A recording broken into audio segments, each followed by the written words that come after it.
Welcome everyone who's just joining us. We're going to be getting started in just a second or so. If you're just joining, feel free to use the chat box to introduce yourself and say where you're calling in from.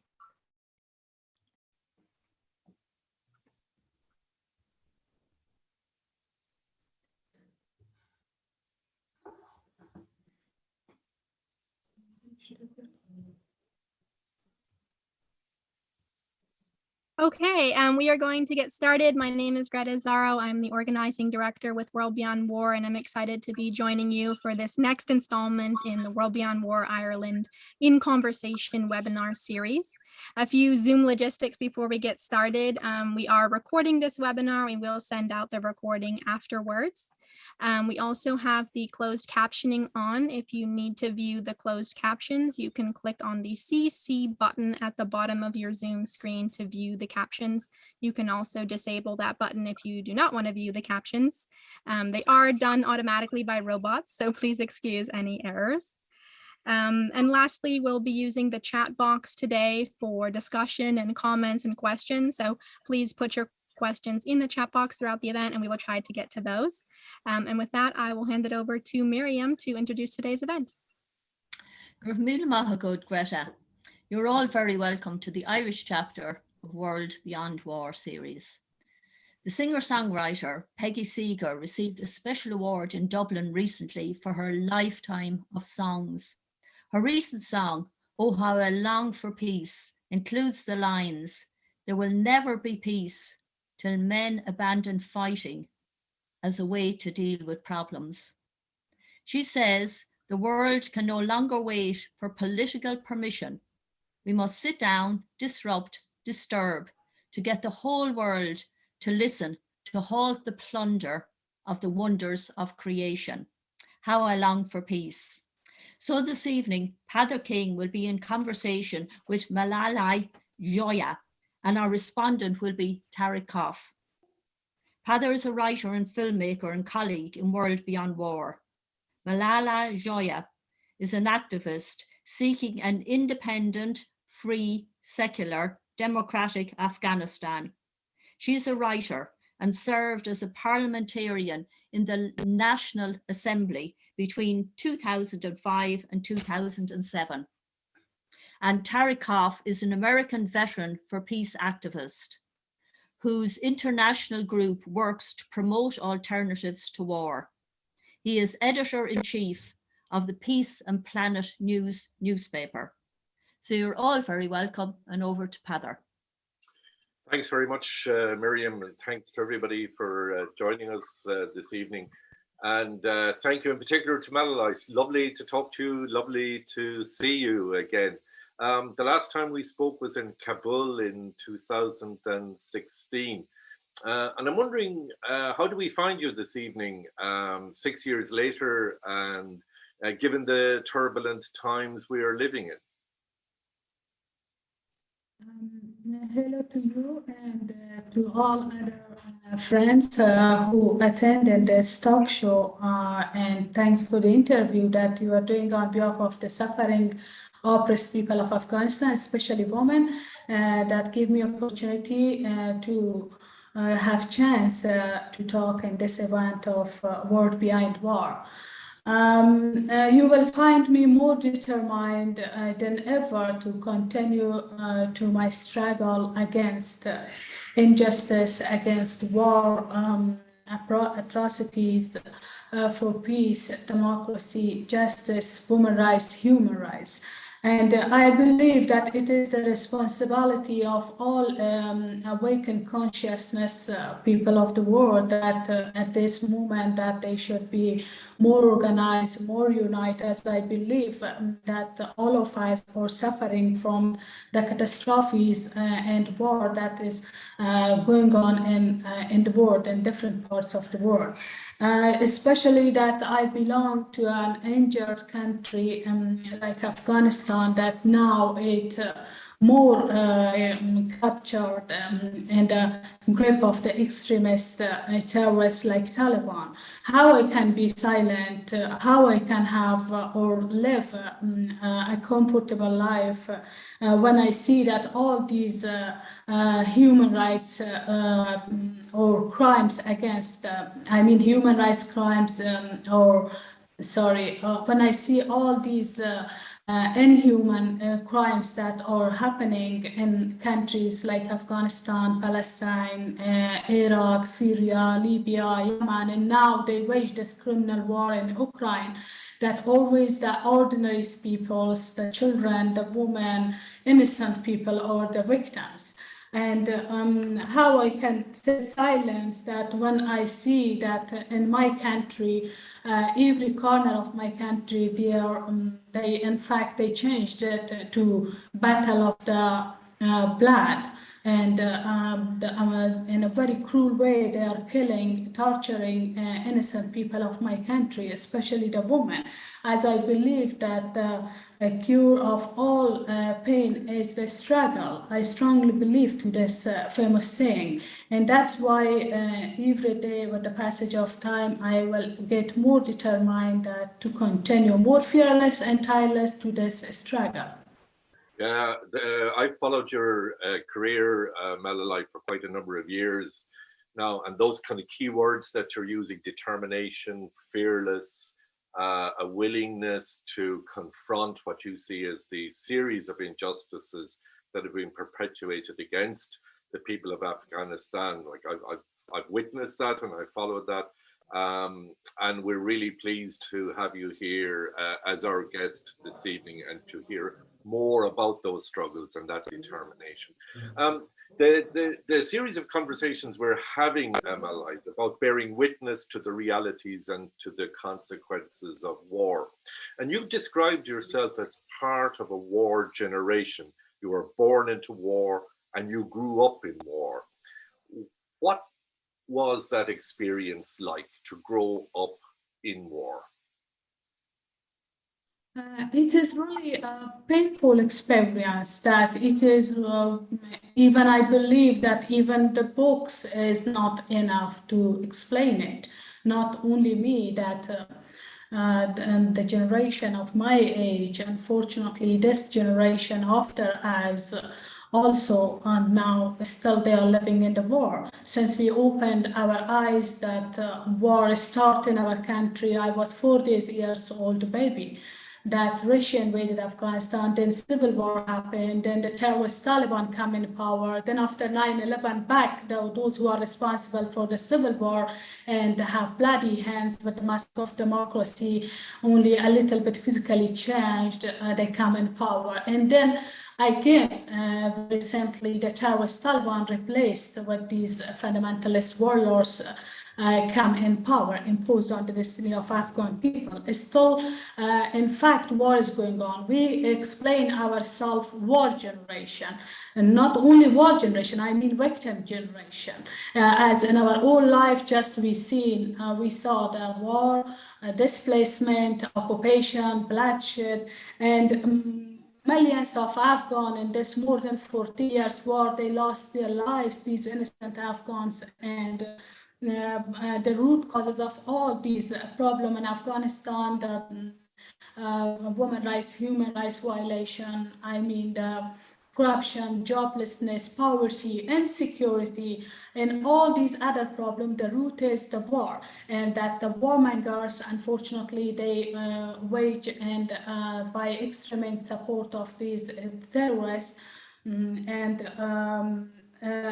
In the past 20 years, if we see that US and NATO shamelessly claiming that they are in Afghanistan to fight against terrorism. As always I was saying, again I say that it was the biggest lie of the century. In fact, the terrorism is a tool in their hands that use it for their own strategy, regional economic interest. And in my country that we see in this. Yeah, I should say, and perhaps I should have said at the outset, that we are having some problems with the connection to Malalai. So just if you bear with us on that for a moment. We also have Tariq, who's been listening into that or to this conversation. Tariq, while we try to reconnect with Malalai, any initial reaction to what Malalai has said in her opening comment about the way in which for 40 years since the Soviet invasion in 1978, her country, Afghanistan, has been mired in conflict and in war? Yes, you know, it's an honor to be on the same panel with a woman that I feel is one of the most heroic and brave people that I know of, you know, considering what she has been through since childhood. And Malalai mentioned the fact that the US is supposedly waging a war on terror and that they are going after the terrorists. That was the initial excuse for the war in Afghanistan.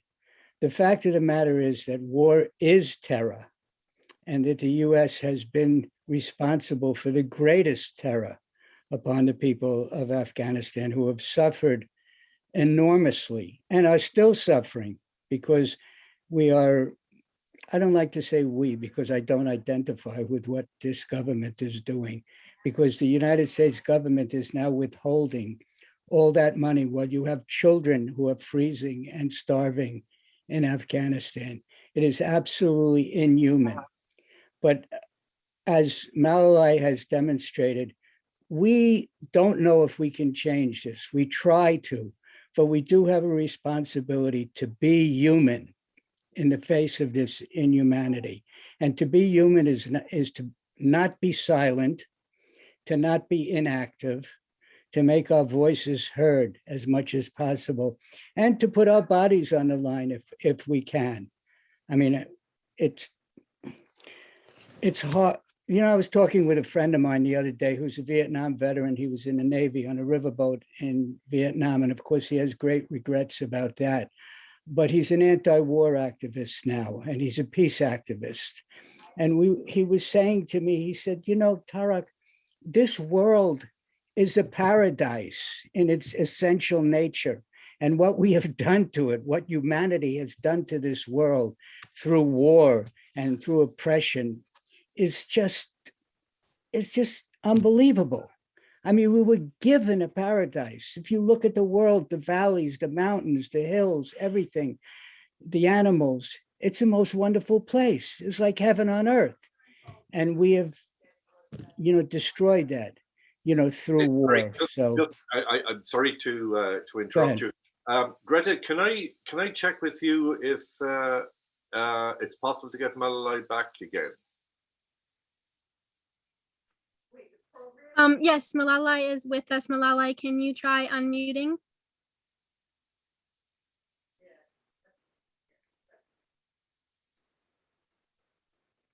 Malalai? Oh. You'll just need to unmute yourself, Malalai.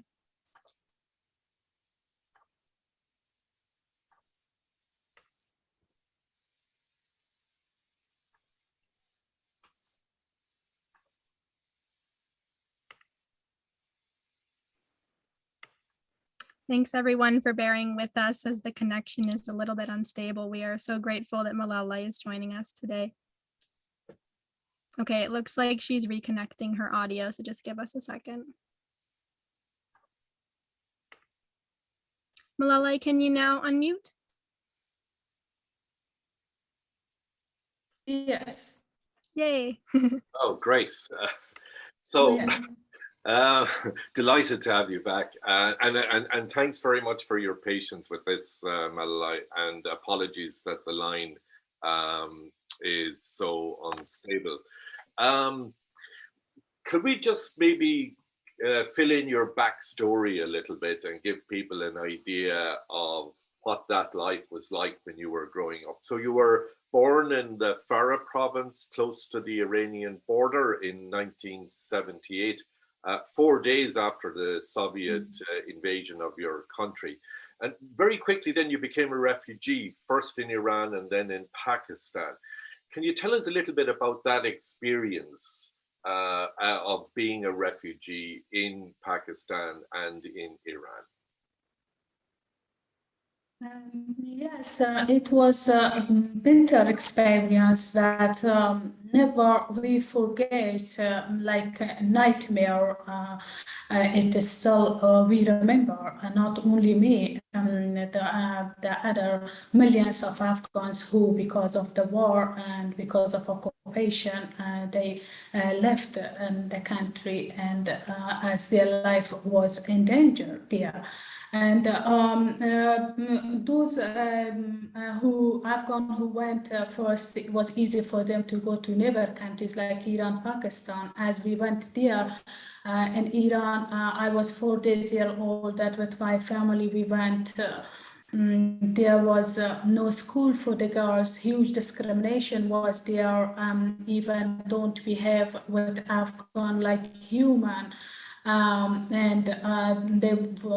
The life of progressive like my father and other Afghan was in danger. And for these different reasons, we have to leave Iran, go to Pakistan when I became 7 years old, especially that there was no chance to go to school to continue the education. So we came to Pakistan. They are the same. The refugee camps, they are like Iran, run by the extremist fundamentalists that who supported by the dictator regime of like in Iran by dictator regime of Iran, and Pakistan by corrupt and dictator regime of Pakistan. And through these camps like Shamshato camp, Jalozai camp, Akur Khatak, the different camps was there that they recognized the progressive there when they camped in a very inhuman way, killed them. And there also the life was very difficult for Afghans, faced economic problems, security problem, inhuman life anyway. But still you see that people have to leave the country because of the war, because of the joblessness, because of these extremists who are in power, that the wave of asylum seeker itself is a strong evidence of the wrong policy of the US and NATO in Afghanistan. That now again they brought the terrorist Taliban in power. And so our people, when they leave the country, not only in the neighbor countries and the Western countries as well, they face different kind of problems and discriminations, even especially in the neighbor countries, don't look to them as a human. And now, even in the refugee camp in Western countries, also they face different kind of discriminations. While the responsibility of the war in Afghanistan, the Western government has, the US and NATO, that now people have to leave the country. And anyway, I want to say that first, to be refugee is not a crime. And you may also hear that recently the terrorist Taliban regimes, they announced that Afghans cannot travel since they do not have logical reason. It is ridiculous. In fact, they hostage the Afghan in Afghanistan, and only they allow to those Afghan who work with the foreigners or have links with them. And now, for example, some of the high-ranking security forces, when they help them to go out of Afghanistan, and now the Western government, US government, you may hear that they announced that these Afghans who are expert, I mean that worked in the security forces, they want to use them, invite them for the war in Europe. And as they use them still like cannon fodder, what they did in Vietnam, we have many things in common. They did in Afghanistan a few years ago, that used them as cannon fodders, that pretending we are fighting against terrorism, the so-called banner of the war on terror, that the terrorist Taliban, the game of Tom and Jerry that they played. And now you see that invite them, impose them through a dirty deal with the shamelessly with the puppet regime of Ghani, and through ISI of Pakistan, brought them in power very easily and impose on destiny of Afghan people. And it's understandable that Afghan who leave the country not to come to enjoy their life in the Western countries or to be relaxed, just they want to be alive. They are suffering of joblessness and insecurity. And you may also hear that how the Afghan, when they were on the wing of the flights in the airport,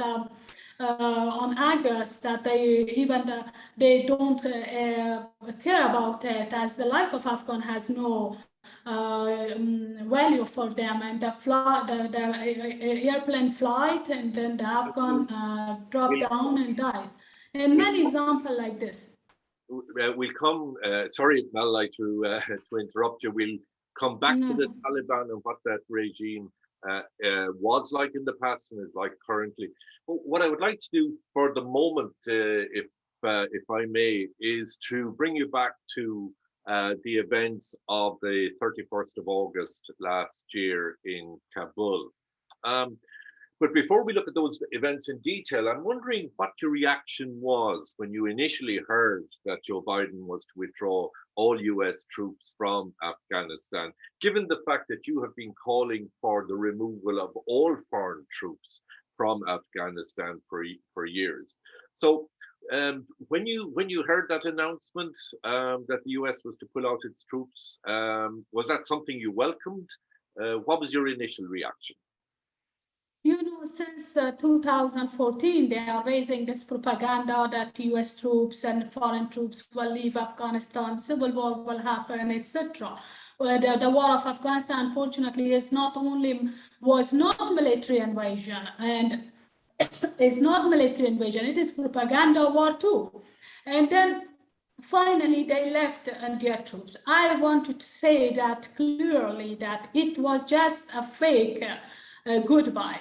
I mean that in fact they removed the fundamentalist warlord from the power and the Western technocrat that who were puppet of the US and NATO from the power, these corrupt people, and brought in power the terrorist Taliban that they are known criminals. People of the world now know them, and shamelessly brought them very easily, imposed them on the destiny of Afghan. It was the biggest treason and insult to the Afghan people. And of course, that again, I say is that I strongly believe that no nation can donate liberation to another nation. As we experience in the 4 decades, more than 4 decades of the war, that the foreigners were not honest for Afghan people. Just they pushed us from the frying pan into the fire, and now they put more fuel in this fire.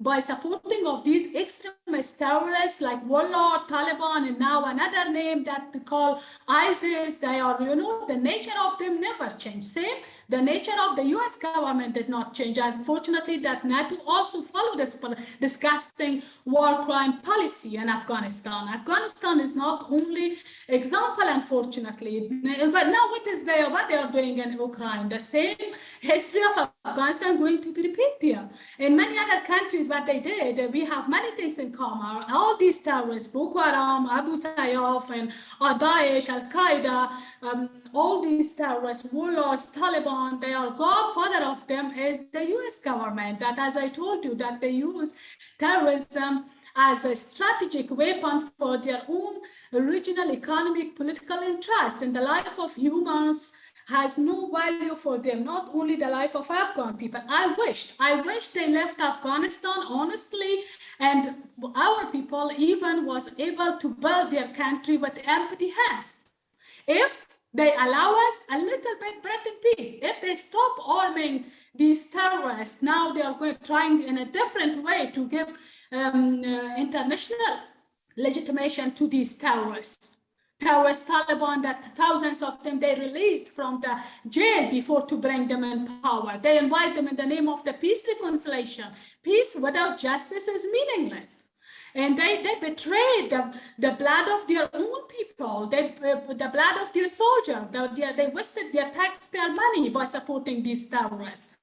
And it seems like that US want to take the revenge of the victim of the 9/11 from the innocent people of Afghanistan, what they are doing. And we have many examples for this and logical reasons. And these terrorists, that their names, the 20 years was in the blacklist of the US as a wanted criminal. First, they invited Gulbuddin Hekmatyar, this fascist man who his name was in the blacklist and welcomed in Kabul, who make religious context for the suicide attack and on TV publicly, and with the bloody hands welcomed there, all the expenses the government paid, and the so-called international community shamelessly was silent. And now the terrorist Taliban come, it repeated again.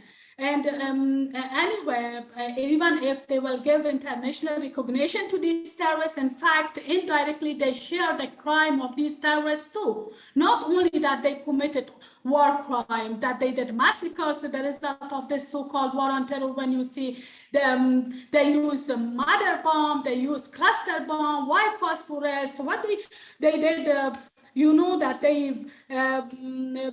corrupted our economy and they polluted our environment. We have thousands of orphans, widows, disabled people, and the wave of asylum seeker itself is another strong evidence.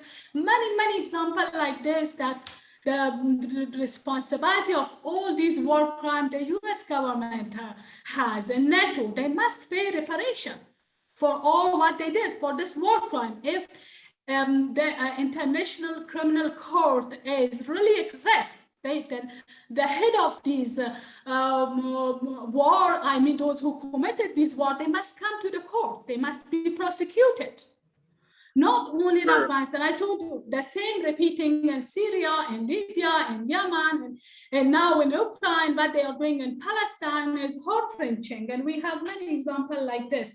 Anyway, they are not honest for Afghan people. Imagine the terrorist Taliban just recently, shamelessly, they announced on media, they say that we have this ownership that in the world, we are the one who did the most suicide attack. Who was the victim of the suicide attacks? Ordinary Afghan people. And now they have special forces for those who are ready to do suicide attack. They did brainwash through ISI of Pakistan, that people call it Talib making factories, and their madrasas, they did brainwash, impose them and bring them in power. In fact, they changed the shape of the occupation, but the nature is same. You know, in the past 20 years, since Cold War, through Iran, through dictator regime of Iran, through Pakistan, through financial support of Saudi Arabia, and now Qatar, Doha, etc., support these extremists, empower them, arm them, don't want to lose them, use them for their own dirty agendas, evil goals. When we were in Afghanistan, Malalai, we talked about the way in which the Irish government facilitates the war on terror. We talked in particular about an airport in Ireland that is used to ferry US troops from the United States to various sites of conflict in the Middle East. And I remember at the time you very kindly sent a message of solidarity to all the activists in that area in Ireland who opposed the war on terror. What have you to say to our government here in Ireland who are facilitating the movement of troops from the United States to your country to wage war on your people? What have you to say to the Irish government? Government, I don't want to waste the time of my people to have a message for them, because they were part of NATO. They followed this disgusting policy of the US, the war crime.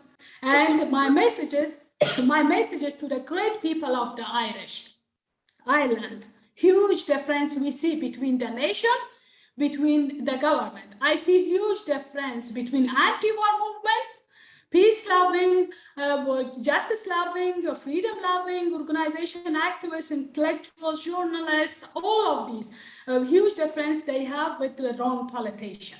So it is enough that to learn from the 20 years that what they did, the wrongdoing and the war crime that they committed in our country that followed the disgusting policy of the US and Afghanistan, that if they are honest for Afghan people, now that they are trying to give international recognition to the terrorist Taliban, they must not say silence if they are honest. It is easy request as a human, if they are honest, especially that they had troops there and the blood of their troops shed there. Especially that the Irish people experience colonialism and occupation. So we have this ownership, have their support of the people of the island, but we need their more support and determination to be more organized, put pressure on their government that to stop this wrongdoing, don't be silenced more. And Afghan people, the blood of Afghan people worth as much as the blood of the other countries that worth, especially that foreigner who interfered in the internal Afghan issues. Yeah, just as a matter of record, Malalai, Ireland is not a member of NATO, but the facilitation of troops is done through an airport in Shannon. And you're right, quite a number of people, a lot of the people here this evening oppose the use of the Irish government's facilitation of US troops in the war on terror. Can I move from the war, although obviously it's intrinsically linked to the humanitarian crisis in Afghanistan at the moment? What's your understanding of the extent of the humanitarian crisis in your country? Yeah, just before answer this question, I apologize for misunderstanding, but I mean that in this 20 years that, for example, Ireland government, at least when they see that US imposed a terrorist warlord with the bloody hands who are photocopy of the Taliban on the destiny of Afghan people, why they are silent? They were silent. And now that they are trying to give international recognition, our people expect that they should raise their voice. Anyway, we don't go to this issue, and other respectable activists or there, especially from the anti-war movement, they should talk about this more. But anyone, if there will be Irish government or any other government who especially part of NATO, that I believe that they indirectly they share this war crime in Afghanistan. And about what is happening now in my country, you know, since Taliban come in power in this 6 months, the situation become more bloody, more disaster for our people, and the first day they come in power, they committed massacre in Malistan of Ghazni and Spin Buldak of Kandahar and many other parts of Afghanistan, and they killed in a very cruel way an artist named Khasha, you also may hear, and many other artists, and they brutally against music. They closed the doors of the girls' school, and as these misogynists against women's rights and don't want that the woman, the self-population to and beating people with lashes, stoning to death, beating the journalists in a very inhuman way, and still continue their murder, that they killed the women rights activists, they killed even the doctors, that those nurses, that they are vaccinator, and many other examples, those secured, those soldiers, to say that those who are part of the security forces, that they arrest them, security force of the previous regime, arrest them in a very cruel way, kill them and public, like when they were in power before 9/11. And but the powerful warlords that they escaped from Afghanistan become like Moses, but some of them who are arrested by Taliban, like Ismail Khan, a powerful warlord, a criminal in the west of Afghanistan in Herat, he arrested by Taliban, but they did hospitality for him in a very respectable way, released him that to go out of Afghanistan. And it shows that how they are, this is family fighting for the power, and their nature is same, but the ordinary people are the victim. The commanders of these warlords, powerful warlords who looted millions of dollars from the so-called international community, that they were pouring this millions of dollars in the name of reconstruction of Afghanistan. Most of this money went to the pocket of these looters, warlords, and these puppet Western technocrats that all escaped now. But their commanders have safe life, good life in Kabul, and they do not arrest them. We have many examples that of their atrocities that still they continue against our people. The terrorist Taliban, it shows that the nature of Taliban not only changed, they become more white, more terrorist, and with open hands continue more to their barbarism against our innocent people, especially women.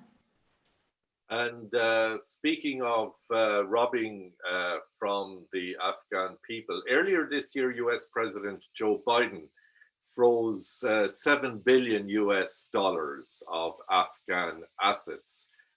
He has said he will give 3.5 billion to the victims of 9/11 and 3.5 billion for humanitarian relief in Afghanistan. What was your reaction to that announcement by Joe Biden? Sorry, can you repeat this? I'm just referencing a decision that was made by US President Joe Biden to freeze assets to freeze Afghan assets. So there were 7 billion assets, 3.5 billion he wants to reserve for the victims of 9/11 and 3.5 billion for humanitarian relief in Afghanistan. When you heard of that decision, Malalai, what was your reaction?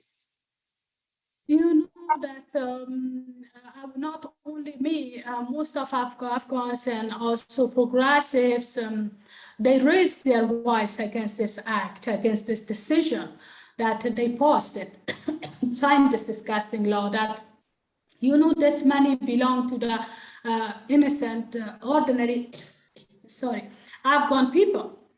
Not this is not the money of the U.S. government or the money of this puppet regimes that was in power or the terrorist Taliban.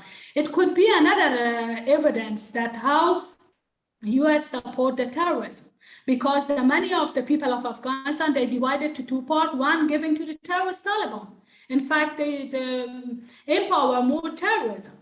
And the other part, they are going to give in the name of the reparation to the victim of the 11th September, to the American victim families. I mean that, in fact, that who committed the 9/11 crime. I mean that the Osama hand was Al-Qaeda, that the godfather is the US, and who gave shelter to Osama bin Laden in the past 20 years, like Sayyaf, all these warlords, they were in power in the past 20 years. So they are not honest for Afghan people. And this is, again, I say that this is the money of the Afghan people. I wished was a democratic government that to give this money to the people. And now Afghan people, that the teachers not receiving their salary for months since Taliban come in power, and those who work with the previous regime, not to support the regime, just to earn a little money to support financially their family, that this is 6 months that since Taliban come in power, they have no job and they have nothing to eat. Even for some families, we have report that in different parts of Afghanistan, especially in the west part, they sell their kidneys, they sell their babies, their children in different parts of Afghanistan. And again, the women are the victim, the young girls, the child, they sell them to the old man in exchange of a little money, amount of money to survive, to support their family financially. And many examples like this, the people of Afghanistan are the victim, and this is the money of the people that anywhere, it could be another example of supporting the terrorism in Afghanistan. And this is my final question, and then I'll pass over to Tariq. And if you stay with us, Malalai, while Tariq is speaking, there are a number of questions that people have they would like to put to you as well. So my final question, Malalai, is what does the future hold for Afghanistan? You know, as long as these extremists in power, as long as the foreigner, especially US, who and the other big powers interfere in our internal issues, the situation will become more disaster, more bloody. The only way in front of Afghan people to be more organized, unite, to do a struggle. As I said, I strongly believe to this famous saying that the cure of all pain is a struggle, but we believe in international solidarity. We need support of the progressive forces, intellectuals, parties around the world, that they should join their hands with our people. Do not sit silent, not allow these terrorists like Taliban to have international recognition. Try to bring all these terrorists, the warlord Taliban and now the ISIS that continue to their barbarism, to bring them to the court and to raise their voice against the wrongdoing policies of their government first. Anyway, that it's a prolonged struggle. This is more than four decades that war is going on in Afghanistan. To see a solution just in a few words is not easy. And again, I say the only way that to raise awareness, to be organized, to continue to struggle, especially the half of the population of Afghanistan. You see the women, that how they suppress women more than ever. And now you see that the women who, these brave women who do demonstration, they put them in the jail and they torture them, killed them, and even the compulsory confession, you may hear that they made record as they kidnapped some members of their family and told them that they regret from this struggle. And it is a source of inspiration for us, source of hope, and you should support them and the great people of the world, not leave them alone. And anyway, those who come in power, they don't believe in humanity, they don't believe in women's rights, human rights, and democracy, and Islam is a tool, and their hands mixed with politics, same like warlords use against people, especially women. If we want to have an independent, secular, democratic Afghanistan, it is a prolonged, risky struggle. We need the international solidarity of justice-loving people around the world that do not leave us alone, and do not forget again Afghanistan, like in the past when Taliban first time come in power, continued to their barbarism for a long time. Malalai Joya, thank you very much for joining us this evening. If you stay on, Malalai, Tariq will give us some reaction to what you've said, and then we'll have some questions from people who have been following the conversation. Thank you very much indeed. Yeah, Tariq. Thank you, Malalai. I found every word, everything that Malalai said to be absolutely truthful. And what she's describing, the reality behind the words, in back of the words, is incomprehensible unless you have been there, unless you are an Afghan person who has suffered under this. And we see that the US has only made things worse from the beginning. And they used this excuse, which was a lie from the very beginning, to attack Afghanistan. And what Joe Biden said recently, it's another lie. And he knows it's a lie. He has no right to do that. He has no right. This money, as Malalai said, belongs to the Afghan people. It rightfully belongs to them. It does not belong to the victims of 9/11. The Afghan people had nothing to do with that. Absolutely nothing to do with that. And yet they were bombarded and they had to suffer for all these years. And the war is still going on in different ways. We have to remember that war is not only the bombs and the bullets and the napalm and the white phosphorus and all that. It is other things. It is the things that lead up to war. It's the propaganda, the lies, the buildings of weapons for war for profit. The US weapons manufacturers did very well with this war. They did very well. They made enormous profits and they're still making profits. And just like the war that's going on in Ukraine, there's no excuse for it. You know, I don't excuse the fact that Putin invaded Ukraine. That's war. It's a war crime.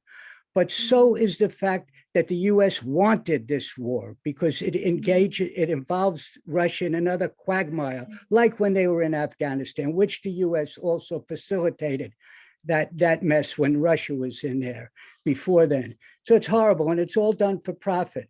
I just wanted to comment also on, we mentioned Ireland and Ireland's responsibility. And I was in Ireland a few years ago, and I was at Shannon Airport. And Ed Horgan and other people told me years before that what was going on at Shannon Airport, that US was sending troops and weapons through there to wage their wars. They're horrible wars. They're inhuman wars, right?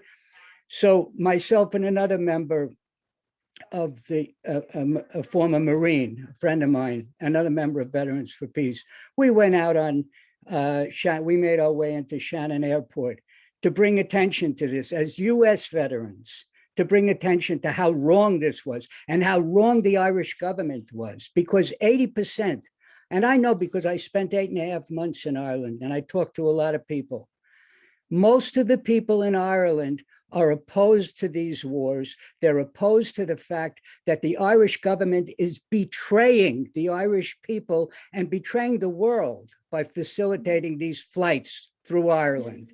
And it's a crime that is equal to the crime of what the US is doing.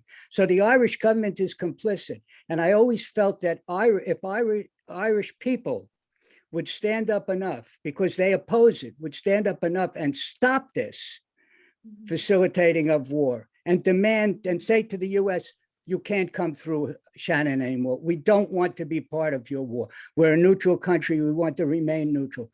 That would not only be good for Ireland, especially now, it would be good for the entire world. And it would send a message to the entire world that here is a small country, Ireland, which is standing up for what is right, because the people don't believe in war and they've experienced it. They've experienced 700 or 800 years of British colonialism, horrible British colonialism. So they know what oppression is. They know what war is, and they don't want it. But it's a government, a corrupt government that continues to do a corrupt, and I will say cowardly government that kowtows to the US. The US has made everything worse, and continues to make everything worse.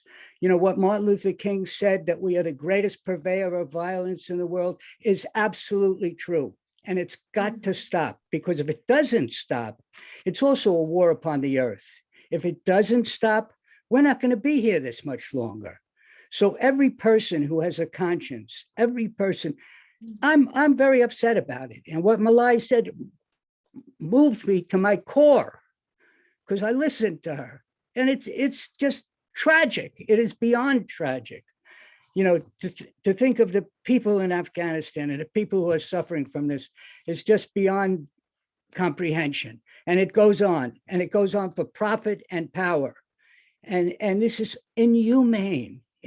So every human being that is aware of this, or should be aware of it, has a responsibility to stand up to do something. I just want to thank you so much, Malalai, because what you conveyed must be so difficult for you, having lived through it. And you convey it so articulately, and you see the truth. You see how complicit the US government has been and what the US has done, and even the Irish government and the Western powers and NATO. These are all, and I like what you said about they should be tried for war crimes. Yes, I want to see all of them tried for war crimes at The Hague, including Obama, Clinton, the whole bunch of them. You know, that would be justice. And we need justice, because peace without justice is no peace at all. I don't know what else to say. I made a few notes here. And as far as that money, that $7 billion that you mentioned, Pedro, that the US is holding and is going to give half of it, how many billions, trillions of dollars do we spend on war and preparing for war? And the American people buy into it, because we're exposed to this propaganda and we don't see through the propaganda that comes out constantly. So we have a responsibility. The first responsibility is to get the truth out, The truth must get out there. People have to know the truth, because the truth is like a vaccine against all this propaganda that comes out 24/7.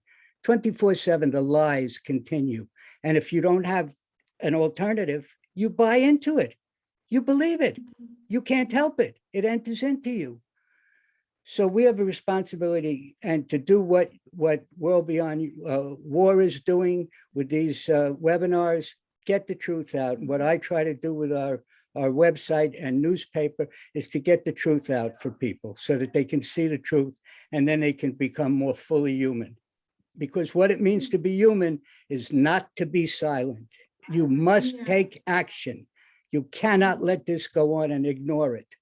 We're all one human family, and our world is being destroyed. And the US military is the prime destroyer of our world, the prime destroyer of the natural world. Not only human beings and animals, but the environment itself is being destroyed by the US military. So I don't think I have much else to say. Just again, thank you all for doing this, and thank you, Malalai. I so appreciate what you said and who you are. You're an example for all of us. Thank you. Thank you, Tarek. I think I'm due to ask a couple of questions now from the audience. Can you hear me there? Yeah? Yes, we can hear you. Great, okay. So thanks very much, Malalai and Pader and Tarek and Miriam. I mean, that was very profound and very passionate. And I suppose we will hope that somehow, you know, things can change quickly. And I presume that there are other politicians that you worked with in the previous government that would also be waiting maybe for an opportunity to come back. Just a few sentences. If there is no question, I will say. Yes, speak please, yes. Yeah, because of the listeners and show supporters and those who believe in humanity, they maybe for them will be questioned that when Malalai says that no nation can donate liberation to another nation, and also in this disaster situation that she was saying that I believe in self-determination, that we should struggle to achieve our rights. Why she's not now in Afghanistan?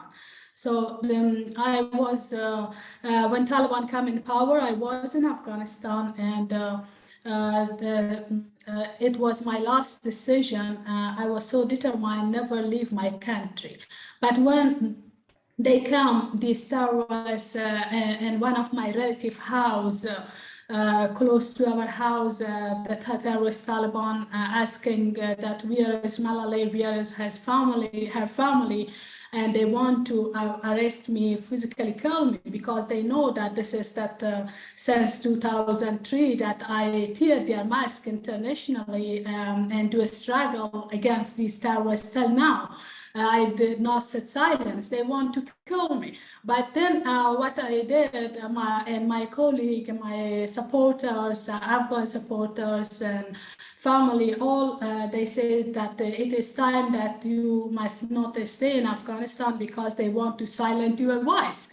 Your voice is the voice of Afghan people, and now it is non-voice. You should leave Afghanistan that to continue to struggle from there to raise the voice of our people. As our friend also mentioned during his talk, that the truth has been betrayed. Yes, always I say that again. I say that they, through propaganda machine, they again want to put dust in the eyes of the people of the world and to make silence the progressive voices. So I'm here that to raise the voice of my people and to raise the voice of progressive in Afghanistan, that to continue to the struggle.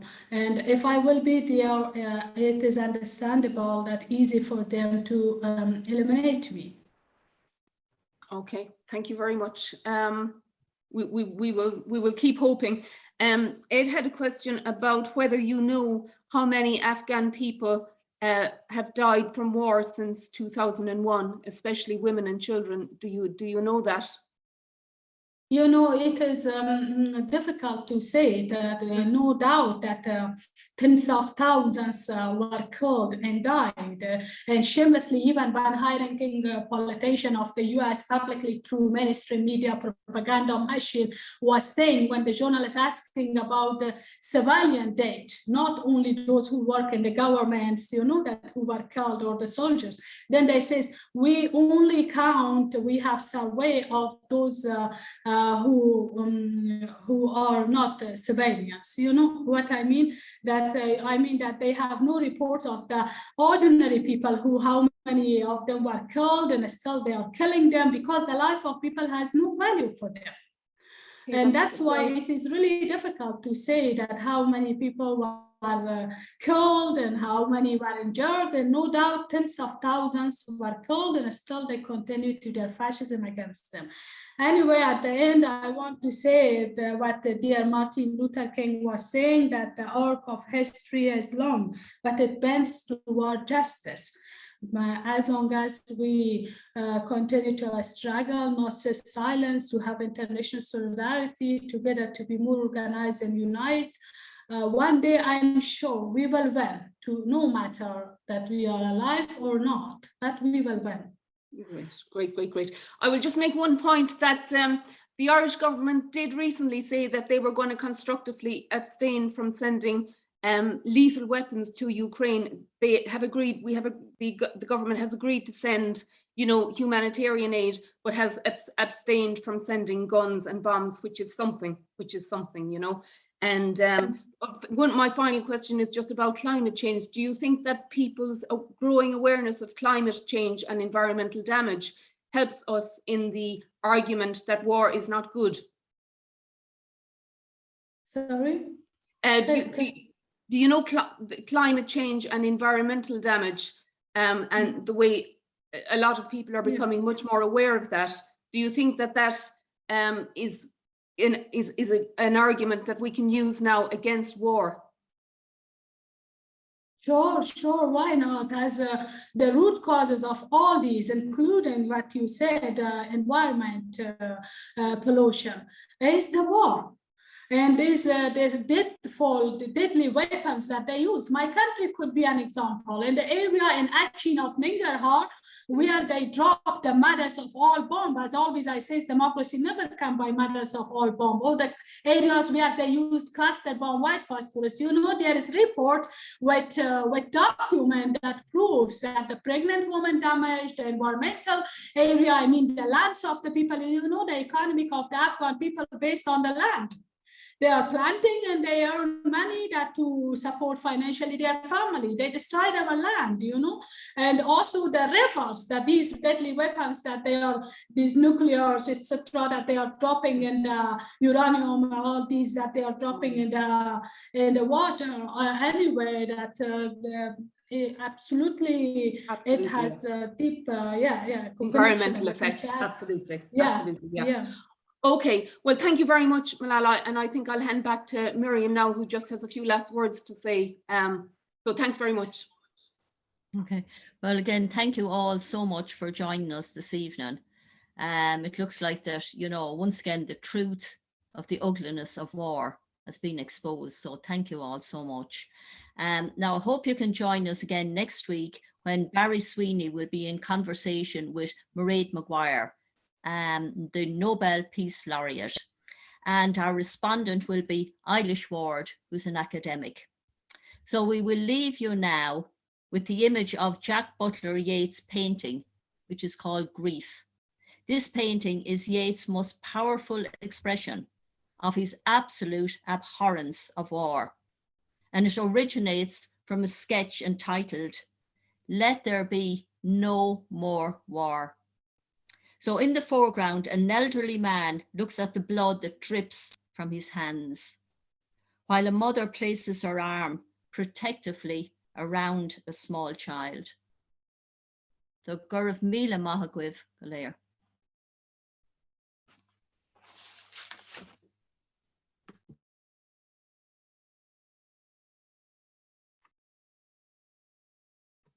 Thank you, everyone. Thank you, Malalai, and thank you, Tarek. Have a good evening, everyone, and we will send out the recording afterwards. Bye-bye. Thank you all so much.